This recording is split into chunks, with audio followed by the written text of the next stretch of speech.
It's another edition of Time About the Movies. We enter the month of May 1990. We're not quite at the summer movie season yet because we're still in that time period where the summer movie season doesn't start until Memorial Day weekend. But we do have some movies to talk about here, and unlike a couple weeks ago, these are movies that I have not seen, but some of them I am aware of, but these are going to be quick reviews again today because I really don't know too much about most of these movies, so let's go ahead and get right to it. We got 7 movies to look at today. Let's start with the biggest new release of this weekend, and that was Tales from the Darkside, the movie.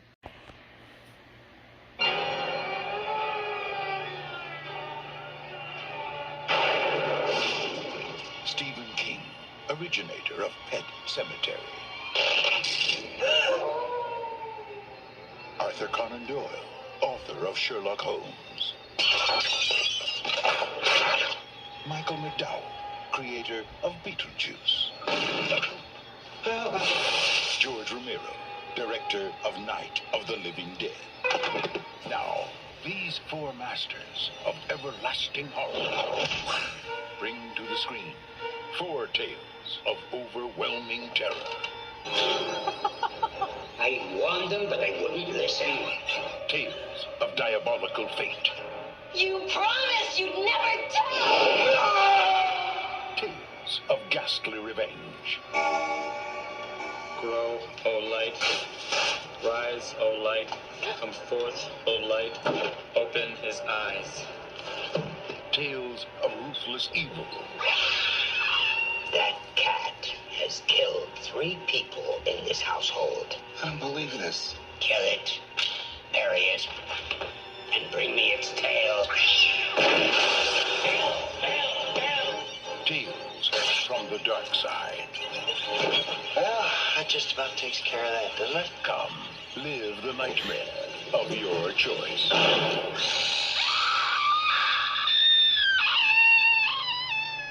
Tales from the Dark Side. The movie.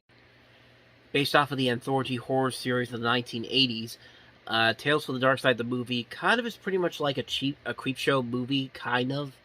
I mean, there was even a story in here, The Cat from Hell, which was actually supposed to be in Creepshow 2, but they dropped that because of production budget concerns. But, I mean, it looks like a movie like Creepshow, kind of. It is kind of a horror comedy-esque type of movie.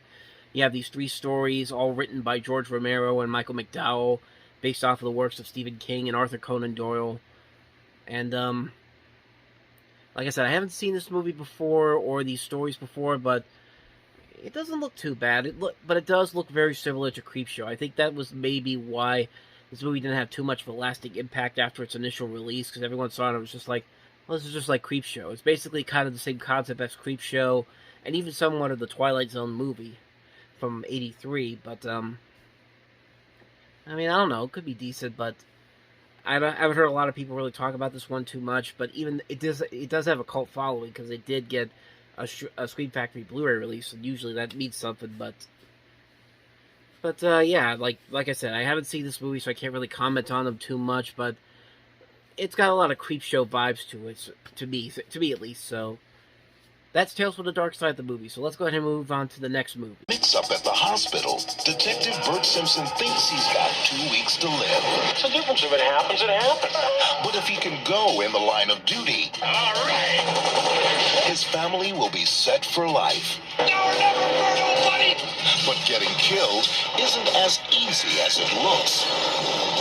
Short Time. You missed me again, you idiot. Rated PG-13. So imagine combining the concept of Last Holiday to an action buddy cop movie. I mean, that's pretty much the best way to describe this movie. And this movie, I haven't heard too many good things about this movie, but I like the premise of this movie. I like this idea that Dabney Coleman plays this police officer who thinks he has so much little time to live that he decides to kill himself to make sure that he gets his family insurance before his retirement. But, like I said, I haven't heard too many good things about this movie. This movie doesn't have too much of a following since its release. But I am curious about it. I've heard some mixed things about it, but it's a movie that I feel like maybe took a good concept, but didn't go 100% with it. Like, they only took some of the good ideas that they would have had with it, and maybe it could have worked on that level. But I don't think it's a movie that really took all those ideas, this great idea that they had, and went all the way with it. That's what I'm getting from this trailer, at least, and from the reviews that I've heard about it. But I don't know, maybe one day I'll definitely check it out. It is something that has piqued my interest a little bit. Short time, so that's that one. Let's go ahead and move on to the next movie. It's gonna be real nice, everybody together again. It's gonna be living hell, and you know it. I know it. The turnover children have come home. I'd like you to meet my new fiance, Harmony Grabowski. Howdy. Howdy, hippie. Well, Daddy's still alive, or what? Can you remember where you put your will? I think he hid it. Look everywhere, Orville. It could be anywhere. Orville! Did you or did you not spend the night with my fiance, Clarence Hopkins? Good. Go ahead, Evelina, answer her. Shut up, Orville! Stop, Harmony. We can't do this. Somebody's gonna catch us. I think I'm falling in love with you. Harmony, I got a fat, mean husband and a kid in reform school. I know. Evelina ain't got on nothing but her brassiere. I don't need anything that has a face. It's not what I've been told. I hope I don't have to go get my garden hose. Beau Bridges, Beverly D'Angelo, Tess Harper, Judge Reinhold, I got a bad case of Del Munches. Amy Wright, and Keith Carradine. Daddy's Dyin. Who's got the will? I mean, it's got a pretty good cast to it, but I never even heard anything about this movie. I mean, I know most of the actors in this movie: Beau Bridges, Beverly D'Angelo, Judge Reinhold, Tess Harper, Keith Carradine. But as far as the movie itself goes, I haven't heard too many things about it. I haven't heard if it's that good or not. You can't really look for any reviews for it on Rotten Tomatoes, but it could be decent. I mean, it could be a decent movie. I don't know if it's even based off of a play or anything, or just an original script, but first thoughts on it, could be interesting, but it's not something that I'm going to rush out to see, quite honestly. So, quick thoughts on Daddy's Dyin, Who's Got the Will. Let's go ahead and move on to the next movie, and I'm actually going to give you the title this time around. It's Last Exit to Brooklyn. Want to know anything? This film holds you in its grip. Coming out. This thing's gonna get out of hand here. We're gonna need some backup. On the mean streets of Brooklyn, there's a strike. You want to get there now? Is that what you want? No, we want to work. In a neighborhood with 3 strikes against it. You think she's just fat? But she is fat. She's fat. And she's a virgin. No more she ain't. Oh, dear. Bella. Boys, got something on your minds? Light.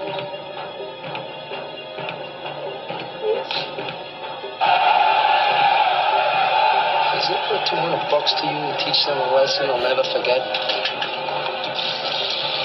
It's the last stop. I had a couple days left before I ship out. Maybe we can spend them together. What do you mean, spend them together? It's the last hope. I got me, an officer in Manhattan. Shut up!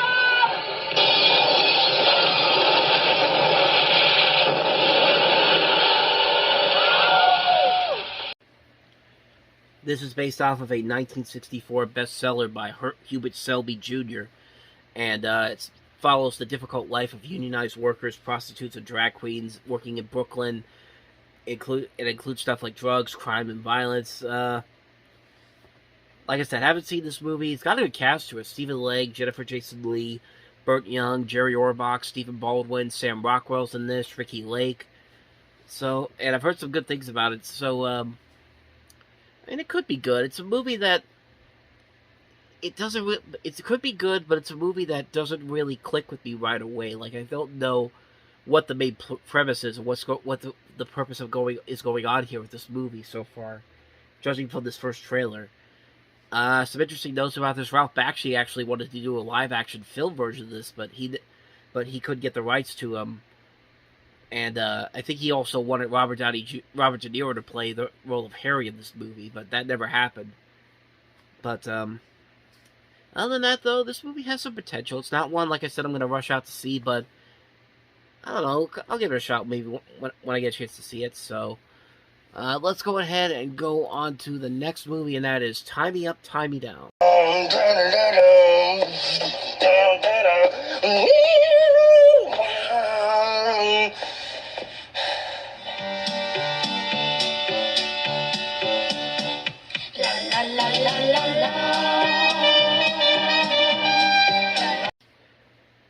This movie is notable for a number of reasons. Pedro Almodovar directed this movie. It also had a young Antonio Banderas and also starred Victoria April. But most importantly, I should say, this movie was one of the last movies to have an X rating before the MPAA officially decided to go with an NC-17 rating. What happened was Miramax wanted the movie to get a proper rating and wanted to get but they slapped an X rating on it. And while Miramax lost the case in court, it actually led to numerous filmmakers complaining about the X rating, and then the MPAA, just about a couple months after this movie's release, decided to change the X rating from that to an NC-17 rating. And the first movie to do that was Henry and June, but we'll talk more about that when we get to September of '90. But notable piece of history there. This was the last movie to get an X rating before the MPAA decided on a new NC-17 rating. So there's that interesting fact right there. As far as the movie itself goes, it looks like what you'd expect from Pedro Almodovar. It looks like a movie that fits right into his style. And like I said, I haven't seen it, but it's Pedro Almodovar. Most of his movies have been pretty solid, so I expect this one to be just as good, especially since this is one of his earliest works. So that's my quick trailer thoughts on Tie Me Up, Tie Me Down. On to the next movie, and that is Happy Together. Who's going to college to broaden his horizons. Alexandria is an actress who's majoring in fantasies and wild living. She lives in a world of her own. He's just been assigned to share the room. I can't live with you. Why not? Is there something wrong with me? Yes, your sex. Imagine me and you, I do. Get me out of hell, please. This tray is your brain, and this is what she's doing to you, Chris. She's picking away at your rational side. I think about you day and night. It's only right to think about the girl you love. I never acted with you! Forget it, because I am through. And hold you tight, so happy together. Which basically just looks like the pilot to a failed TV series. I mean, that's pretty much what this movie looks like. There's nothing about this movie that really says this deserves to be seen on a big screen. I mean, it does look like a movie that you might see it on TV or be the pilot for a new series or something like that. I mean, it could be good. Patrick Dempsey, Helen Slater are two young actors working together in this. You also have Dan Snyder from Head of the Class. You also have Brad Pitt in an early role here. But yeah, just for that trailer alone, it definitely feels more like a TV pilot than an actual movie. I mean, who knows? The movie might actually be good, but all I'm seeing is TV pilot quality here, at least in my opinion. So, let's go ahead and move on to the last movie, and that is The Feud. Враждата. Най-новата комедия от репертуара на Тандем Видео. But all that changed the day The Feud began at Bud Bullard's Hardware. You ought to get rid of your butts before you enter an establishment.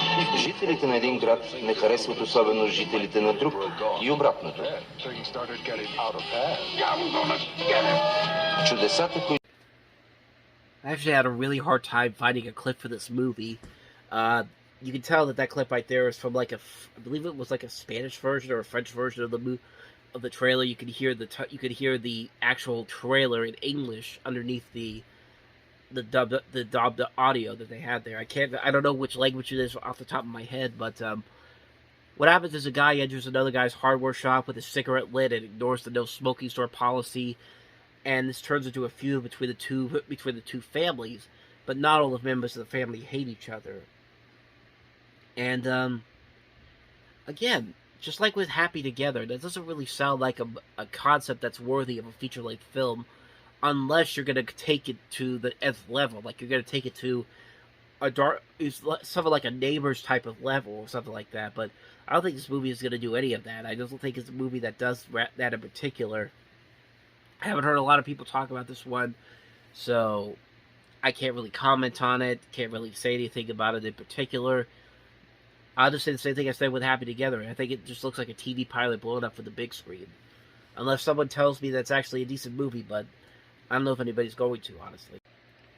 So with that said, that's going to wrap up another edition of Time About the Movies. Next time around, we do the same thing all over again. 5 movies come out. Most of them I've never even heard of, so going to be judging from the trailers alone. We have Class of 1999, A Show of Force, Death by Temptation, Longtime Companion, and Pathfinder. So we'll deal with those movies on Sunday when we come back and do another one of these. And tomorrow, of course, we'll have a new Movie Stop episode to look at. So anyway, thank you guys for watching. If you want to see more videos like this, check out the playlist on the next page. Check out the previous episode. And I'll see you guys tomorrow for another... Well, actually, I won't see you tomorrow for another new Time About the Movies. That'll be Sunday. I'll see you Sunday for a new Time About the Movies. I'll see you tomorrow for a new Movie Stop episode. Thank you guys for watching. See you guys next time. And until then, take care.